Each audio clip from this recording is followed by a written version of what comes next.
It was Monday, the 23rd of October, 2017, when police in Strongsville, Ohio, received a phone call from a man who said, "I think someone killed my wife." According to the man, he had come home to find his wife bleeding from multiple stab wounds inside their home. He said to the operator that it looked as though his wife had been stabbed in the back, adding that they had people trying to break into their home all year.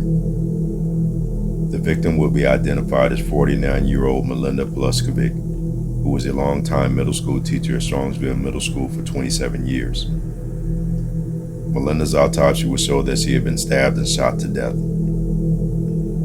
Melinda and her husband Bruce have reported attempted break-ins at their home as well as thefts and suspicious activity in the months leading up to Melinda's murder. In fact, in the 911 call, Bruce had lashed out telling the operator, "You know we've asked people to watch our freaking area. We've had people attempt to break in just this week. I don't know what's going on in this city. You people dropped the fucking ball."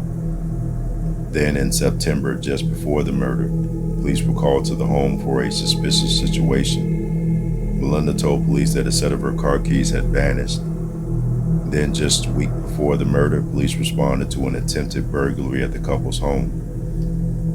The suspicious activity at the home had only added to the mystery of the murder. Could Melinda have interrupted somebody breaking into their home, or was there no connection at all? At the time of the murder, Melinda had been at home with the couple's son, who had Down syndrome and was nonverbal. She had texted Bruce at around 4:30 and told him to meet her at the brew kettle. This was the last communication that Bruce had with his wife before finding her stabbed and shot to death in the kitchen of their home. When Bruce entered the home, he had been with 20-year-old Jeffrey Scullin Jr., who had been engaged to Melinda and Bruce's daughter. They shared a 1-year-old daughter together. The murder had come just a couple of days before the wedding was scheduled. Bruce and Jeff had been out to dinner together that evening at Applebee's, and they returned home together to uncover the scene.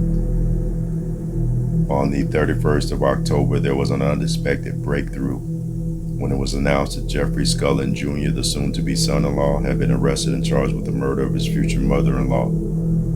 At the time, Scullin had been living with Melinda and Bruce in their home. After the murder, investigators have found a large tactical knife inside Scullin's pickup truck, and forensic examination of the knife determined that there was blood on the blade, and that blood belonged to Melinda. Scullin's DNA was also found on the handle of the knife. They also found blood on the door handle of the passenger side. According to investigators, Scullin had a history of disagreements with Melinda and had attacked her at the home and then dined with the husband as she lay dead in the home. In October 2018, Scullin appeared in court and pleaded no contest to the murder. This meant that he avoided a jury trial. He did not formally admit to the charges, but admitted that the facts in the indictment were true. The prosecution would reveal that Melinda had been shot 3 times and stabbed 36 times by Scullin. At the time of the murder, Scullin's 15-month-old daughter was in the home. Scullin would be sentenced to life in prison without the possibility of parole for 33 years.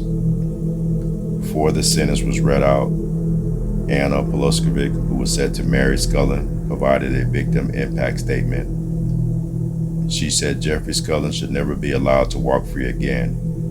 He is a manipulator, a pathological liar, a thief, a psychopath, and above all, a sadistic murderer. He shows no remorse and deserves to spend his days away from the innocent.